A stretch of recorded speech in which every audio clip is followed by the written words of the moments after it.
Well, hello, Young and the Restless Daily Recap fans. Today's daily recap is for Tuesday, January 30th, 2024. Tuesday, January 30th.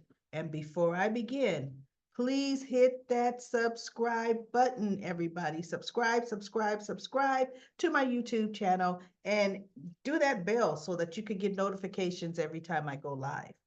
So let's move in. I mean, nothing major happened today. Remember, it started, the yesterday's show ended where Victor was at the door. Nikki, because he doesn't have master keys. A control freak like him would have master keys, especially since Newman Media used to be the office that he and Adam occupied together. Well, it was really Adam's office, but Victor, whatever. Anyway, he should have a key, master key. So he walks away, he goes to his office and he calls her. And she's like, oh, Jack. And Jack goes, answer the phone. Now, mind you, here's the deal. You want to know what would have been better, everybody? He was outside the office door, right? Wouldn't you take your cell phone out your pocket and go ding, ding, ding, ding? Call Nikki right there. And guess what he would have heard? He would have heard her phone ringing from inside the office. He would have heard that. But no, he goes to his office, which is on a whole nother floor, to call her, right? And that's my dog getting ready to clear her throat. And she gives him some lame excuse that she needed to clear. She took a walk to clear her head. And he goes, but it's freezing cold outside. She goes, yes, I discovered that very quickly and came back in. Saying I went to the restroom would have been better. I went to the ladies' room, got back and saw you called, Victor. That would have been so much better. So anyway, he goes, I was looking for you. She goes, well, where are you? He goes, I'm in my office. So she says, I will come to you. So then she goes and she continues her conversation with Jack. Oh, Jack, what am I going to do? And Jack is like, look at how nervous you wanted to jump out of your skin when Victor was at the door. That's why this should not be a secret. We can't go through this again. You know why? You know why I can't let Victor know. And and it's all about how Victor's going to react. But the thing is, Nikki was 100% right. Because when Victor and Nikki met for dinner later, oh, I saw Jack Abbott. You must be telling him too much. Oh, it was just ridiculous, right? Um, I don't want him to know our family business. We can handle this within the family. Victor should let Nikki, well, not Nikki, because Nikki will drink if you let Nikki handle her sobriety, but he should not be interfering with who she chooses to tell. That's her story to tell, 100%. But see, this is why she should not have Jack as her sponsor, because any sponsor that did not have a personal relationship with Nikki would not allow Nikki to dictate the terms of their sponsor relationship with her. And Nikki is dictating every term of Jack's, from lying, which they're not supposed to do in recovery, to just everything. A sponsor that was a real sponsor wouldn't even be caught in that, right? No. So Jack is enabling a lot of Nikki's actions. And he's letting her dictate the terms because she's taking advantage of him, in regards to their personal relationship. And she truly is. So Nick comes in to see Victor and he goes, hey, Dad, you still here? I'm getting ready to take off. And he goes, yeah. He goes, look, Dad, you want to go have a drink with me? He goes, well, I'm waiting for your mother.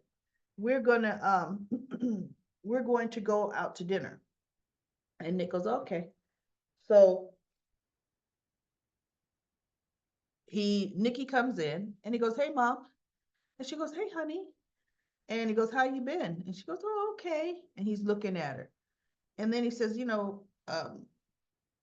what have you been up to or whatever. He asked her something and she goes, oh, I just came in for a quick walk to clear my head. And Nicholas looked at her and said, but it's freezing cold outside. Yeah, I know. Well, that made sense, right? Like I said, I went to the little girl's room. Just came back from there. Oh, okay, mom. That's all she wrote, right? So anyway, Nick goes to the coffee house because he says, oh, that's Christian texting me that tonight is taco and video game night. So they said, well, bye, son, and give Christian my love and or whatever. So he goes to the coffee house to pick up treats. Didn't look like tacos to me, but pick up treats. And he walks by, and Sharon is out on the patio area having a meeting with her sales team. And she's doing a very good job. I mean, she's talking to them very calm, um, but assertive. Actually calm, not assertive and encouraging. She is giving them clear direction. She gave them homework, what she wanted them to have to her by Friday, so it can be ready to be discussed at the next sales team meeting. And Nicholas he walked and he's like, what's she doing? And he's listening. Then he goes around to the other side because he didn't want to interrupt her or, come on camera. So even though she better have a background on. Come on, everybody got backgrounds, right? Zoom backgrounds. But anyway, he goes around and she finishes up and he just sincerely compliments her. And she took out her little earphones and she's like, were you listening to that? He goes, I caught the tail end. And you, Sharon, you are really, really handling this. And oh, I'm so proud of the way you handled that meeting. And she was just like, well, thank you. So they got to talking, and then he was talking about Nikki and, because Victor, before Nikki came, he goes, Nikki, that Jack Abbott has been sniffing around, trying to get in our family business. And Nick goes, okay. And he goes, and apparently your mother told him what's happened to the family, and that her sobriety got compromised. And he goes, oh, Dad, Jack and Mom are friends. And Jack has suffered with addiction, overcome addiction himself. I see nothing wrong with that. That's Jack Abbott. Nothing wrong with that. He's like, whatever. And that's when Nikki came in. So he's kind of telling Sharon, and Sharon was saying, Nikki has beat this before, and he goes, yeah, but this is a little different this time, Sharon. It's almost like, yeah, she's older. So, the willpower has to be, I mean, it's a lot involved. So Sharon was encouraging to him. You could see those two are gravitating back to each other, which we all knew that was going to happen, right? Um, we knew that. So we get to, this was funny to me. Audra, after, of course, she's fired from Nikki, is now trying to work Tucker. Tucker could tell a mile away she's trying to work him, right? Because she didn't want nothing to do with him the last time he talked. He was saying, you and I belong together, bearing his soul to her. And she shut the door in his face. Well, the way she was playing this, I was like, that's the wrong way to play it. Tucker only wants you when he's pursuing you.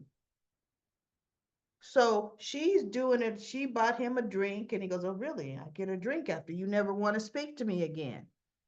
And she goes, heat of the moment. And he goes, really? And so she says, when when with a relationship like ours, it's one way today and another way tomorrow. And he goes, oh, so we're in a relationship. And she just looked at him. So she says, okay, Tucker. She tried to bring up business or something, and he goes, wait a minute. Something's different here. What about Newman Media? She goes, I'm done with them. It's only, I can't go any further. And I need something that, that there's some upward mobility, right? And he goes, done with them. Or is it they're done with you? He goes, or is it Nikki's done with you? He says, And so she's just looking at him. Now Nate comes in because Nate went into Devon's office. It was end of the night and said, hey, can you want to go have a drink with me at the club? Are you in a good place to stop working? And Devon is like, as good as any. And he goes, sure. So they go in and they get a table closer to the door. And Nate sits, well, Devon comes in after Nate. Nate comes, they obviously rode separately. Nate sits down and Audra kind of eyes him and he's looking at her. And Tucker checking out Audra looking at Nate. He goes, what's going on there? She says, I don't know what you mean. He goes, no, you guys are eyeing each other. He says, something's going on, and does this have to do with your sudden turnaround with me? And she goes, Tucker, you're reading too much into it. No, something's going on between you and Nate. And so she leans in, she goes, okay, Nate and I are sleeping together. And then she leans back and Tucker's like, no, you're not. He just, no, you're not. And even if you are, I wouldn't care. He said, because you would be using sex as a means to an end the way you do. It's just, what end are you looking for, Audra? Something is going on. So she was like, well, look, does your offer still stand with Glissade? And he goes, I don't know. I don't know if it still stands. And so he gets up. He doesn't answer her questions. And he gets up, thanks for the drink. And he walks by Nate and Devon. And he goes, gentlemen. Now Tucker's here. Devon, you see the way he's looking in the picture. Devon is looking completely in the opposite direction. Does not acknowledge Tucker in the least. And Nate is taking his cue from Devon, and he ain't saying nothing either. So Tucker's looking like an idiot, the only one who had common courtesy to speak. And he's just like, and he just walks away. Now, my thing is, and then Devon, he asked Nate about Audra. He goes, what vibe am I getting? And this is when Tucker was still sitting there with Audra. What vibe am I getting between, you and her? And he goes, no vibe. He goes, I mean, are you seeing her? Are you guys together? Friends? So he goes, I wouldn't call it, he goes, together, no, and friends loose, And so he goes, I'm looking because I'm wondering, why is she still involved with Tucker McCall? That's what Nate is saying. I mean, why? I don't get that. And Devon says, I stopped getting anything where Tucker is concerned. He goes, I try not to think about the guy. And so that's when, Tucker was coming by and trying to get Devon to acknowledge him, and Devon didn't. And Devon's like, I wrote him off a long time ago. And my whole thing is, you know what? You may have written him off, but even if your enemy would have walked up to you and said, Devon, or late gentleman, you would have said, Tom, maybe with an attitude, but you would acknowledge Tom. It was actually very rude on Devon's part, and I didn't like that. To completely diss Tucker just giving a greeting, because that's still your father. You may not trust the man, you may not like the man, but had he dropped down with a heart attack, you'd be filled with regrets, wouldn't you? I shouldn't have just completely disrespected him and looked the other way. I should have, no, see, I'm not saying you got to profess your love for him, because Tucker is a liar. Everything he says comes out of his mouth is a lie. But have common decency. Just decency. Hello, Tucker. Have a good evening. That's all you got to say. That's like somebody gonna high five you and you leave them hanging. Well, some people deserve to be hanging, but you come on, you just stop it. You get it over with quick. So yeah, I didn't like that. And then Nate goes over and sits down to Audra, but we really didn't get into the conversation with them. So we have Nikki and Victor. They are sitting at Society having dinner. And he was, of course, not scolding, but scolding Nikki about telling Jack their business. And he goes, Victor, Jack and I are friends. But he's Jack Abbott. You know I don't trust Jack Abbott. I don't want Jack Abbott in our business, and you don't need to come. Oh, see, and that's just what she was saying. But you know what? Nikki should have had some backbone because Nikki is still my baby, my baby, my baby. Oh, my baby. What can I do for my baby, right? It would be, Victor, let me tell you what's happening here. This is why you can't be my sponsor, period. Because you are making this all about you. And this is about me. Now, let me tell you what's going to happen. Jack is going to be my sponsor right now. And I don't want to hear not one thing negative come out of your mouth. Because you do want me to regain my sobriety and keep it, right? You have my best interest at heart, right? Then Jack's my sponsor. And that's all there is to it, Victor. And you want to know what Victor would say? I don't like it. I don't like that Jack Abbott. But if that's what you feel you need, my baby, my baby, my baby.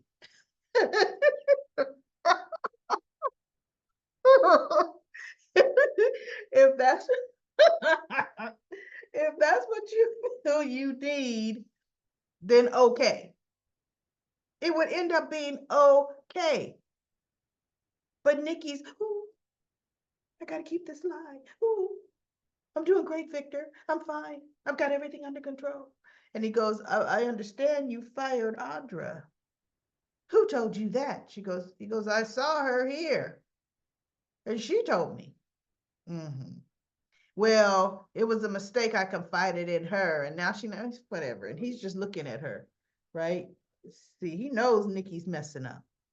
Messing up. So that was pretty much it. There was, Victor, while they were sitting, dog clearing her throat, ignore that. Victor got a phone call. She's 15 for those of you that don't know. Most of you already know. Actually, Kara will be 16 March the 8th. 16 years old. Yorkie. And you know the life expectancy is 14 years. So she's pushing 2 years past him. Trust me, I feel it. But anyway, another topic. So he gets a phone call, and it's from the facility where Jordan was being imprisoned, and they were letting him know, or his men were letting him know that there was some kind of explosion there or fire there, and there are a number of inmates dead and a number unaccounted for.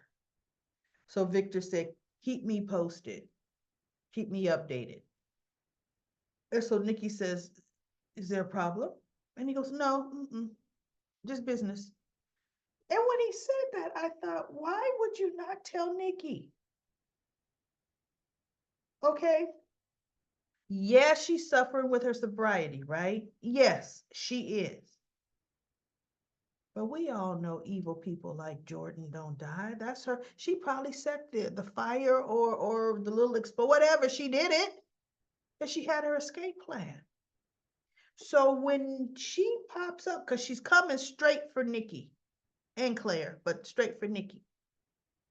And Nikki sees her, Nikki's going to think she's hallucinating. Right? Nikki should know the danger is here. And the danger is, I mean, on her way if she's alive. I didn't get that. I thought, now see, he wrong there. He's 100% wrong for not telling her. But that's Victor. Victor does whatever he wants to do. So that's it, everybody. That is the daily recap for The Young and the Restless. Subscribe, subscribe, subscribe. And I'll be back tomorrow with another daily recap of The Young and the Restless.